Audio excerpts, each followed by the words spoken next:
Assalamualaikum warahmatullahi wabarakatuh. Alhamdulillahirabbil alamin. Atas berkat rahmat Allah yang Maha Kuasa yang telah memberikan kita kesehatan dan kesempatan untuk memenuhi tugas saya pada saat ini, dan tidak lupa pula kita junjung tinggikan, yakni Nabi besar Muhammad SAW yang membawa umat Islam dari serba kekurangan menjadi yang penuh dengan ilmu pengetahuan seperti yang kita rasakan pada saat sekarang ini. Baik, saya akan memperkenalkan diri saya. Nama Donna Aprianti. Saya mahasiswi program studi pendidikan guru sekolah dasar di Sekolah Tinggi Keguruan Ilmu Pendidikan Pesisir Selatan. Pada kesempatan kali ini, untuk memenuhi tugas saya, yaitu tugas ujian akhir semester 1 pada mata kuliah Pendidikan Kewarganegaraan, dosen pengampu saya, Ibu Ramadhani MPDI, serta tanpa memperpanjang kata-kata pembukaan, saya akan langsung saja masuk ke pembahasan kita yang berjudul Pendidikan Kewarganegaraan. 1. Pengertian pendidikan kewarganegaraan adalah suatu pendidikan yang bertujuan untuk mendidik para generasi muda agar menjadi warga negara yang demokratis, berbudi pekerti luhur, dan berwawasan kebangsaan, serta partisipatif dalam pembelaan negara. 2. Pendidikan kewarganegaraan di Indonesia dan beberapa negara. Yang pertama, pendidikan kewarganegaraan Indonesia. Sebelum proklamasi kemerdekaan, konsep tentang pendidikan politik maupun pelaksanaannya lewat pendidikan formal maupun non-formal tetap berlangsung oleh guru-guru secara partikular, sedangkan non-formal terutama dilakukan oleh para tokoh pergerakan nasional, oleh tokoh nasional sekaligus proklamator seperti Bung Karno dan Bung Hatta. Sesudah proklamasi kemerdekaan, perkembangan pendidikan kewarganegaraan sesudah proklamasi kemerdekaan digambarkan oleh Nu'man Sumantri. Kecenderungan pengembangan pendidikan kewarganegaraan di masa era reformasi atau 4P, pedoman, penghayatan, dan pengamalan Pancasila dipermasalahkan substansinya karena tidak memberikan gambaran yang tepat tentang nilai Pancasila sebagai satu kesatuan, dan realitasnya merupakan tafsiran tunggal rezim Orde Baru untuk kepentingan memelihara kekuasaan, sehingga berakibat pendangkalan terhadap makna Pancasila.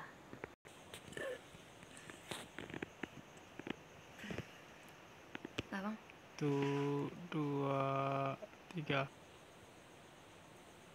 Pendidikan kewarganegaraan di beberapa negara. Yang pertama, pelaksanaan pendidikan kewarganegaraan di Amerika Serikat. Tempat utama di kurikulum sekolah sejak tahun 1990-an, mata pelajaran ini dinamai ilmu sosial. Pada tingkat pra-universitas, topik-topik yang dikembangkan diantaranya landasan dan konsep dasar pemerintahan Amerika, cabang-cabang pemerintahan, proses politik, organisasi, dan partisipasi ekonomi nasional, kebijakan luar negeri, dan pertahanan keamanan, wilayah dan saling ketergantungannya, pemerintahan pusat dan lokal, kajian ilmu pengetahuan politik, hak dan kemerdekaan pribadi, serta esensi warga negara yang efektif, demokrasi, dan tanggung jawab. Pelaksanaan pendidikan kewarganegaraan di Inggris. Pada zaman Ratu Victoria, mempromosikan kewajiban-kewajiban yang berhubungan dengan status sosial. Pada tahun 1920-an, PKN mempromosikan pentingnya memahami masyarakat daerah nasional, dan pada tahun 1990-an serta 1970-an, PKN mempromosikan keinginannya untuk membantu kewarganegaraan di dunia. Pada akhir tahun 1980-an dan 1990-an, PKN menitikberatkan pada hak, kewajiban, dan kesetiaan warga negara yang mencerminkan retorika dan kebijakan pemerintah konservatif. Pelaksanaan pendidikan kewarganegaraan di Australia. Pelajaran kewarganegaraan di Australia dikonsepkan sebagai sekumpulan pengalaman belajar berbasis sekolah yang membantu menyiapkan para siswa untuk menjadi warga negara yang baik. Ada beraneka perspektif berkenaan dengan pendidikan kewarganegaraan. Ada pihak yang berpendapat bahwa PKN penting untuk mempersiapkan warga negara melalui pembelajaran tentang sejarah dan pemerintah. Sedangkan pihak yang lain berpendapat bahwa pendidikan kewarganegaraan adalah usaha untuk mempersiapkan warga negara melalui partisipasi aktif dalam bermacam kegiatan sekolah dan bermasyarakat. Pelaksanaan pendidikan kewarganegaraan di Indonesia. Selanjutnya ada pelaksanaan pendidikan kewarganegaraan di Hong Kong. Mata pelajaran kewarganegaraan umumnya mengulas struktur pemerintahan Hong Kong tanpa banyak membicarakan tentang politik. Ini disebabkan oleh iklim politik yang telah dibahas sebelumnya, yaitu menghindari politik sejauh mungkin. Sebagai hal ini juga disebabkan oleh peraturan tertulis yang melarang pembicaraan tentang politik di kelas. Perubahan-perubahan kurikulum menggambarkan pendidikan kewarganegaraan sebagai mata pelajaran sekolah yang berbeda dan bagaimana materi pendidikan kewarganegaraan ada dalam beberapa mata pelajaran lain selain dekade terakhir. Hasilnya adalah bahwa topik yang berkaitan dengan pendidikan kewarganegaraan memang dimasukkan namun tidak terorganisasi dan terpisah-pisah. Pelaksanaan pendidikan kewarganegaraan di Portugal. Menurut Campos, ada 3 kepedulian dasar yang menjadi asal-usul dimasukkannya pendidikan kewarganegaraan ke dalam program sekolah, yaitu persiapan untuk menghadapi masalah kehidupan, penekanan pada nilai-nilai, dan usaha untuk memajukan perkembangan siswa. Namun, mata pelajaran khusus dan pendidikan kewarganegaraan hanya diimplementasikan secara eksperimental di sekelompok kecil sekolah. Beberapa kecenderungan positif reformasi ini adalah: sekarang kurikulum menitik beratkan tujuan pada bidang kognitif dan afektif. Yang kedua, isi kurikulum untuk kelas 5 sampai kelas 9 memasukkan tema-tema PPS dan saran tentang strategi dan metodologi pengajaran yang peka dengan tujuan pendidikan kewarganegaraan, menunjukkan bahwa penyebaran lintas kurikulum telah tercapai Moro, Paes, dan Nunes. Yang ketiga, pengalaman strategis pengajaran PKN yang inovatif menghasilkan hasil yang positif, namun tetap ada beberapa kesulitan dan pengimplementasiannya, menurut Ramalho 1992. Pelaksanaan pendidikan kewarganegaraan di Jepang.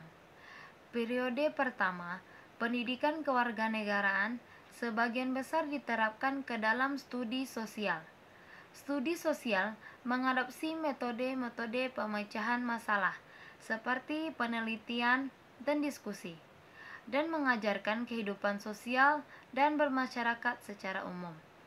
Pada periode kedua, pendidikan kewarganegaraan didasarkan atas prinsip dan intelektualisme yang berkembang dalam disiplin akademis. Sasaran pengajaran pendidikan kewarganegaraan pada periode kedua ini terdiri atas 4 unsur, yaitu mengembangkan pengetahuan dan pemahaman, keterampilan berpikir dan ketetapan, keterampilan dan kemauan, minat dan sikap warga negara. Pada periode ketiga, pendidikan Jepang ditekankan pada pengembangan prinsip hubungan timbal balik. Pendidikan kewarganegaraan dalam periode ketiga bertujuan mempersiapkan setiap individu untuk dapat terlibat secara aktif dan masyarakat dan menggunakan budaya umum dalam setiap hal. Visi dan misi pendidikan kewarganegaraan dalam mata perkuliahan.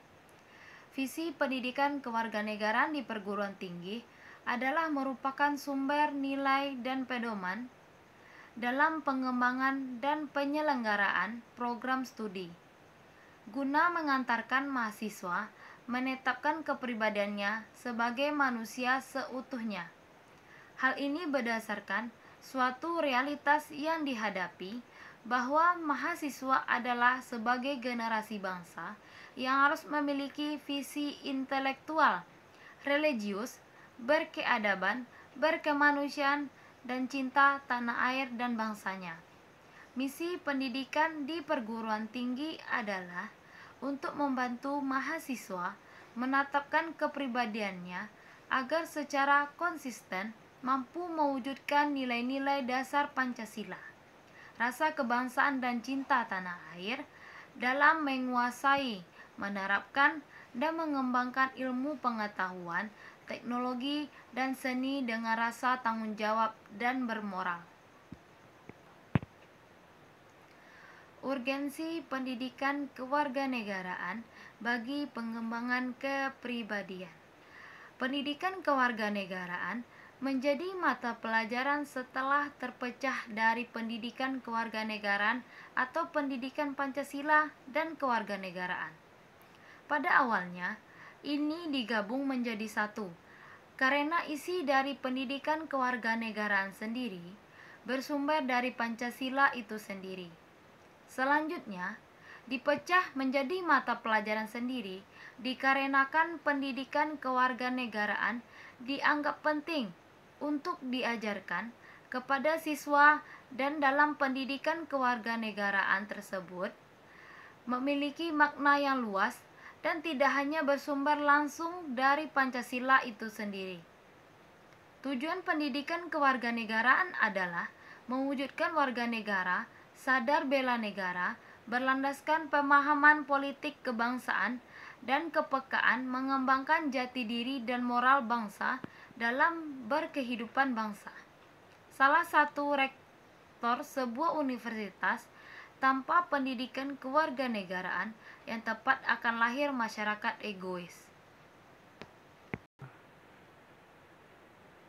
Beliau menambahkan bahwa ada 3 fenomena pasca Perang Dunia II, yaitu fenomena pertama, saat bangsa-bangsa berfokus kepada nation building atau pembangunan institusi negara secara politik di Indonesia, itu diprakarai mantan Presiden Soekarno.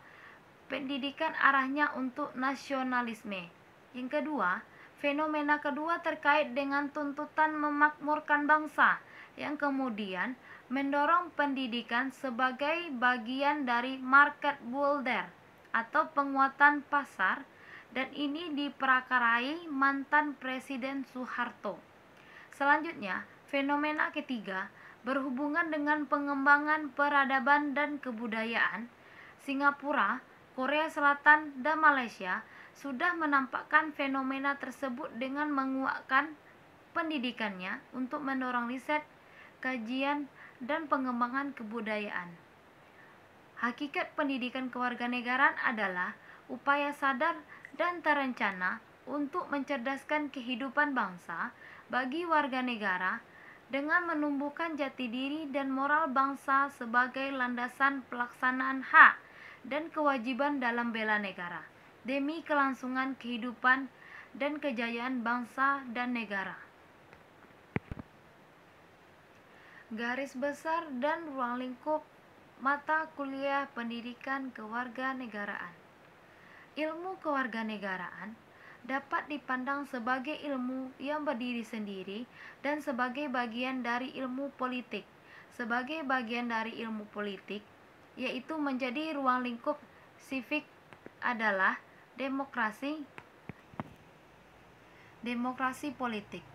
Menurut Numan Sumantri, objek studi ilmu kewarganegaraan adalah warga negara dalam hubungannya dengan organisasi kemasyarakatan, sosial, ekonomi, agama, kebudayaan, dan negara. Tingkah laku, tipe pertumbuhan berpikir, potensi, hak dan kewajiban, cita-cita, aspirasi, kesadaran, partisipasi, dan tanggung jawab. Menurut Sudijo, 1990-an berpendapat bahwa materi ilmu kewarganegaraan adalah mencakup segala pengetahuan tentang kedudukan, peranan, hak dan kewajiban warga negara Indonesia sesuai dengan dasar filsafat Pancasila, pembukaan dan batang tubuh Undang-Undang Dasar 1945.